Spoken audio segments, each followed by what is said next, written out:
Your HOA can't fine you more than $100. Not for parking, not for paint, not for those trash cans you don't take in on time. It's been California law for years, and most homeowners have no idea. So they just keep paying the checks. So why is your board still sending you bills for $250, $500, or even more? And what happens when you finally stop paying them? Because 2026, two new laws have stripped HOAs of their power that they've been abusing for decades. So, what does that look like? Well, let's talk about those fines and break this down. Okay, so HOAs send you a notice and you get a fine for whatever amount and you just pay it. And why do you pay it? Because you just don't want the trouble. You're trying to stay in compliance with everything, and you know that HOAs can make your life a living nightmare if you don't pay it. But there's some California state laws that we need to go into that protect you more than you think. All right, so like I mentioned before, no fine can be over $100, and that is Civil Code Section 5850 that caps that.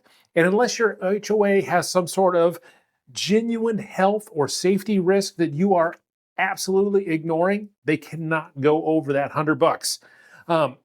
And they still have some things they have to allow you to do before that can ever stick in place. And so what is that? Well, Section 5855 comes in, and if the HOA has not given you a 10-day, at least a 10-day notice for you to come in and actually have a hearing in front of everybody, then that fine is not valid. And so, but the trick is knowing these little tricks to make sure that you are protecting yourself with the laws that are already in place. And that leads me right into Section 2, or Section 5865. But before we get there, one of the things that a lot of people don't know is, let's say you get a fine along with your violation, and as long as you actually cure that problem within 10 days, that fine is actually void at that point. So you can avoid the whole thing if you get it fixed in that 10 days before you actually meet with them in person. And so that fine is just not applicable. All right, next, on to the next one before I skip that information on 5855. 5865, HOAs are required to handwritten schedule for every single fine every single year. Now, if you have a HOA that is not managing itself properly, do you really think they are keeping this list of all the fines and what they are for the entire HOA? They probably aren't. And so you want to ask that list, because what does this do? It triggers an invalidation of fines if they are not keeping track of them and they are not telling you exactly what those fines are. Now, along all of these lines, I am not a CPA. I am not a lawyer. And as I read these things, they really give some teeth to things. But one thing we don't want to do is have to get lawyers involved where we don't have to. Now, my advice is always to get lawyers involved, because there's legal things, including your home, that can be at risk. But, so here's just a reading of the laws as they come down. So most boards don't send out all these laws that apply to them because they don't want you to know what they are when they're trying to collect fines, right? All right. Now, I've seen this happen when I've been in escrow, where you have a buyer that comes in, and during their process, I say, hey, you need to make sure that this particular property doesn't have a backlog of fines, and that the HOA is being managed financially properly, and all these other things. And I've seen it to where the homeowner is basically gotten a bunch of fines. They actually didn't really get proper notice. So there's not proper records showing that they got proper notice. And if there was no taking care of this in escrow, all these buyers would basically find themselves inheriting this big mess, right? But if we take care of it in escrow, we can get where there's zero notices and no fine schedule. It's a big red flag. We actually either have a choice, right? We can either walk away, or we can help get all of that cured prior to closing so the buyer doesn't inherit this big mess. All right, and if you're the current owner, here's your move, right? You want to request the fine schedule in writing today so you know exactly what that looks like. And If you've received a fine, ask for your hearing, ask for proof of within the required window of the problem that they're trying to address, and document everything, days, times, who you talked with, everything, because that will come into play if you get into any bigger mess as you go along down the road. All right, now we talked about fines, right? But let's talk about something that sounds way more serious, right? And that is foreclosure. And do HOAs have the right to foreclose on you? Now, if you read the HOA docs, they do have the right to foreclose on you, but that really only applies to those HOA dues. They cannot fine you into foreclosure. So if you don't pay a fine that is for leaving your trash cans out for too long, and you don't pay that because you've done it several times, they cannot accrue those up to a certain level and then, foreclose on your property. That said, if you owe your homeowners association dues, whatever they might be, 150, 500 bucks, and they are accruing and they're accruing, there is an opportunity for an HOA to foreclose on your property to get that money out of you. Now, there's a lot of hoops that they have to jump through to make that happen. And one of those things is they have to give you the opportunity for a payment schedule. And if they don't do that, they're in violation, right? And what happens when they're in violation? Well, they don't really have a lot of legal leg to stand on, so you're in a better position. And nobody wants to have their property foreclosed on, especially for HOA fines. And a lot of times, if you aren't getting regular letters about this, you need to make sure that you're keeping on it yourself. We had a tenant in a property that had an HOA. All the letters were going directly to that tenant. The tenant was basically throwing it away. The exciting part was we did have language in the leasing contract that if they got any mail to us at the property, they were required to forward it to us.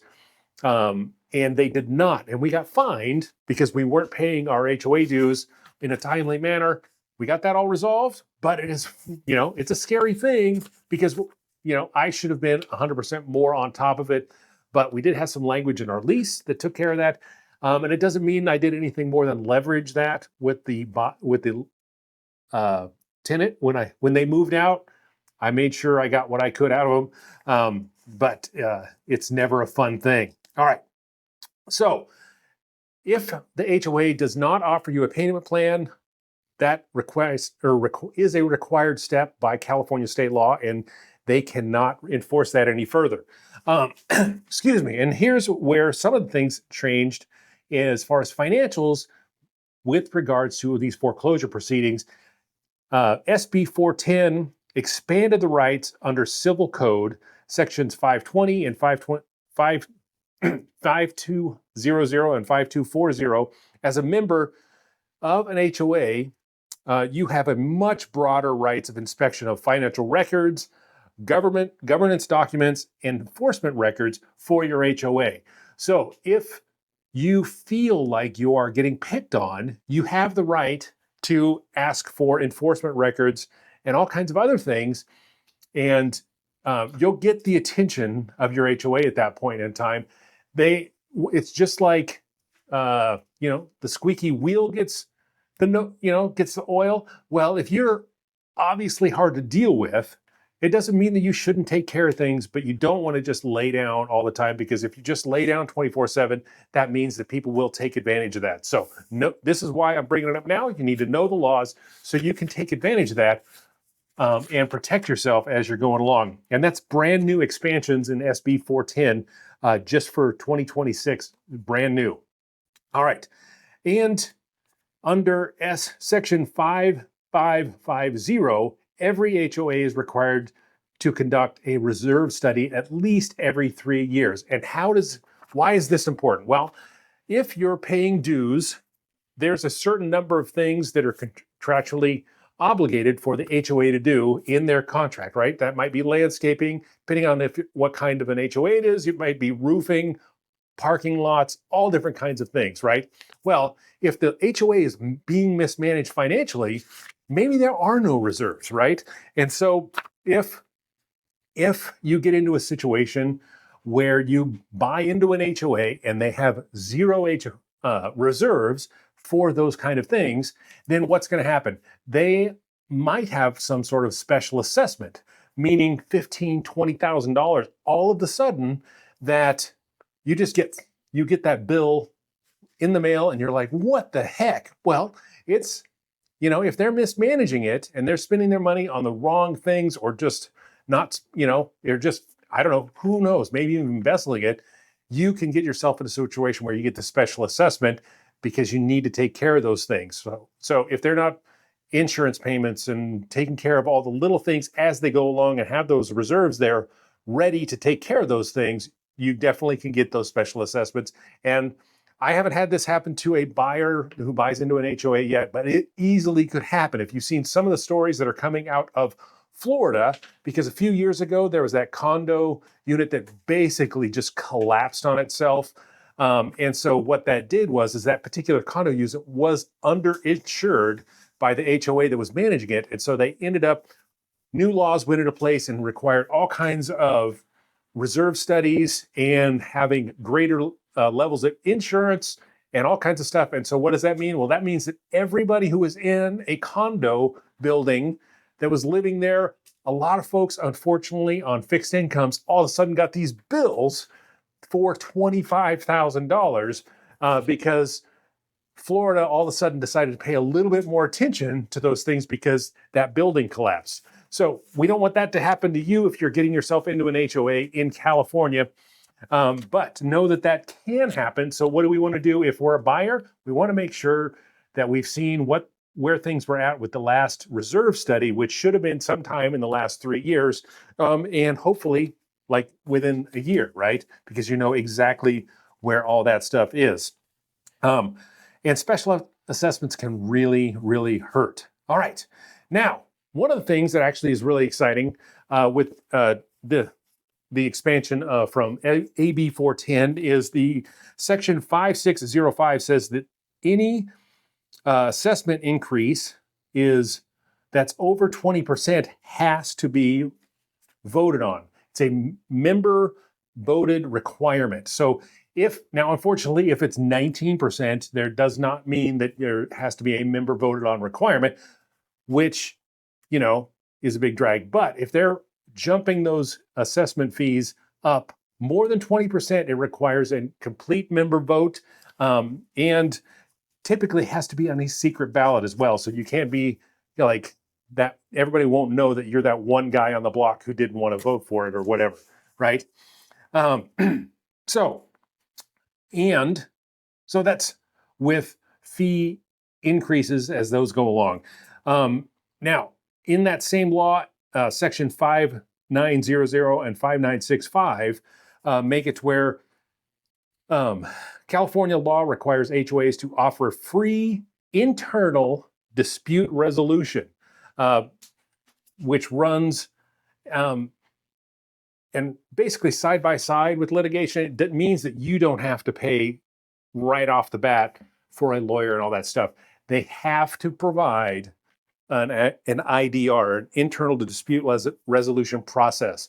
And it doesn't all, it still is something that, you have to get in there. Maybe you want a lawyer that represents you during that process, but it is a required part of any of these fines and the foreclosure process and all these other things we've been talking about in this section. So make sure that if you're running into real troubles with your HOA, make sure that you are requesting in writing that for that IDR, which is the internal dispute resolution process. Make sure you do that. All right, let's go on to the last one. And then I have a bonus section at the end that you want to make sure you're sticking around for because I'm really excited about it. I don't want to get ahead of myself. I was about to spill the beans. All right, let's talk about solar, EV stations, and ADUs and how that is affecting a lot of folks. Now, if you currently live in an HOA and you want to get solar because California energy prices are skyrocketing and you've been getting pushback from the HOA, well, that is outside the guidelines of the law. The HOAs do not actually have the right to block you from getting yourself the solar, right? And that basically comes from Civil Code 714, the Solar Rights Act, which is pretty straightforward. HOA cannot unreasonably restrict you from installing solar panels on your property.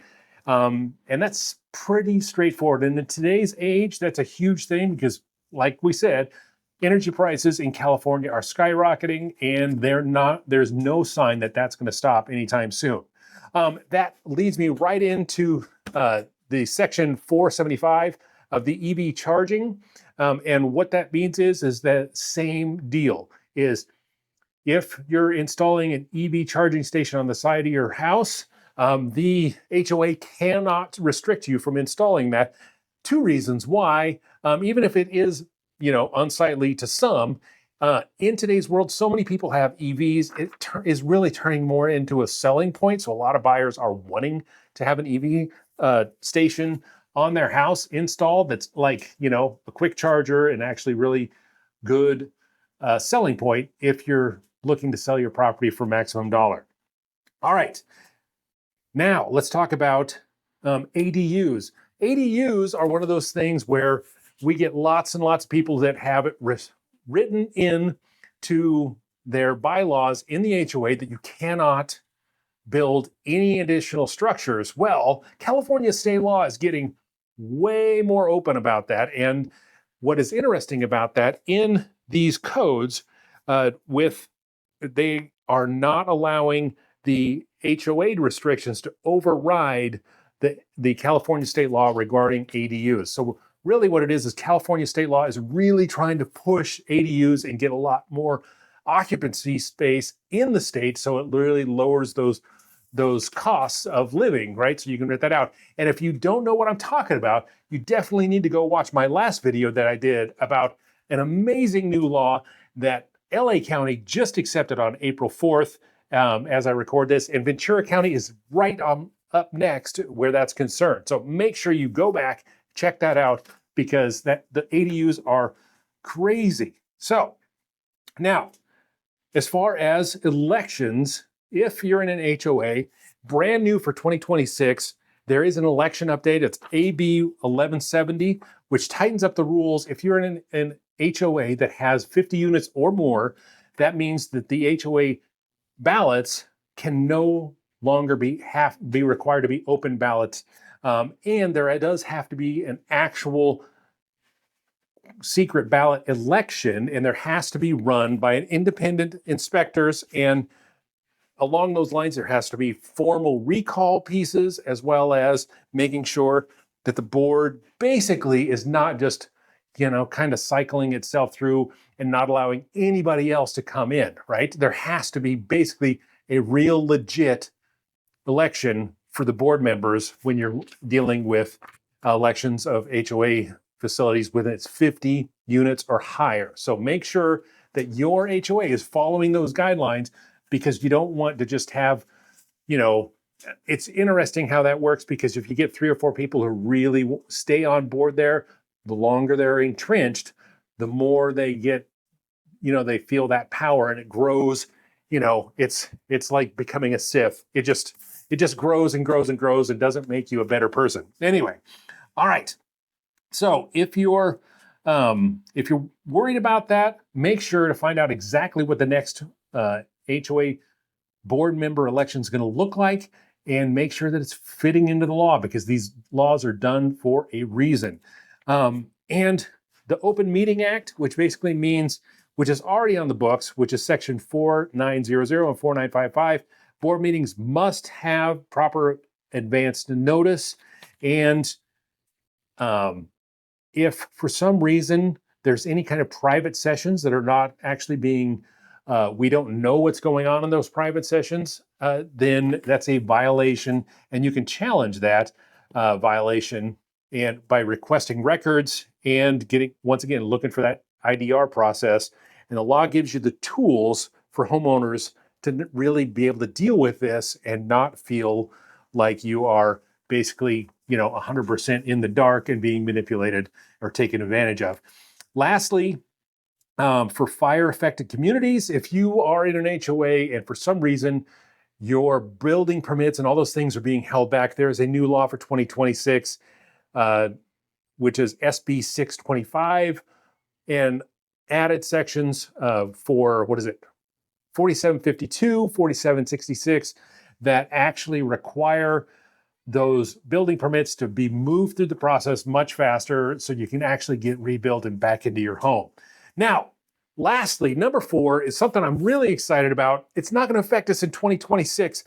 However, right now, if you want to have litigation or you want to report your HOA for violating all these different things that we've talked about, you basically have to hire a lawyer and do it on it's basically going to be a civil action. Now, this law that just passed in Georgia, of all places, and there's only 4 states now in the union that actually require this, but you cannot in Georgia, sorry, let me rephrase that. In Georgia, you can basically go directly to the Attorney General and file complaints about your HOA.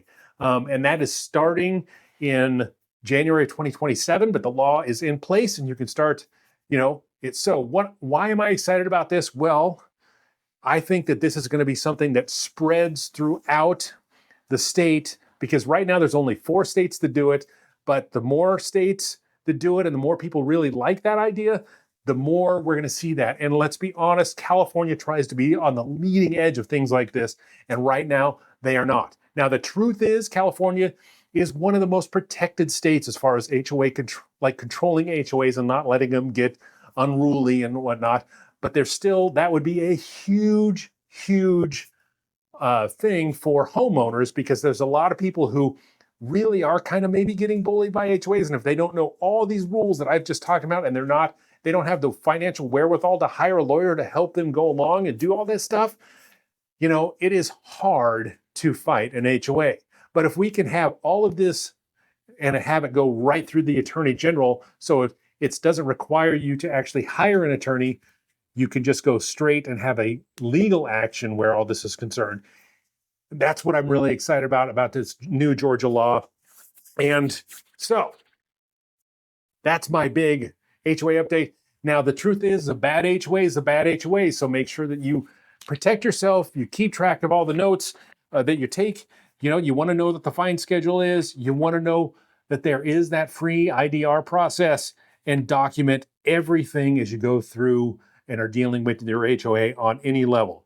Now, if you're a buyer, make sure you get all the ducks in a row. You get those CC&Rs. You find out what the reserves study has to say. And oh my goodness, the cats are going crazy in here. All right. Anyway, apparently I've talked too long. All right. Thank you so much. Please subscribe. Also, let me know if you're dealing with an HOA in the comments and what you have done and what kind of things you have had to deal with. I want to know down below. Please subscribe, and I will talk to you soon. Thank you so much.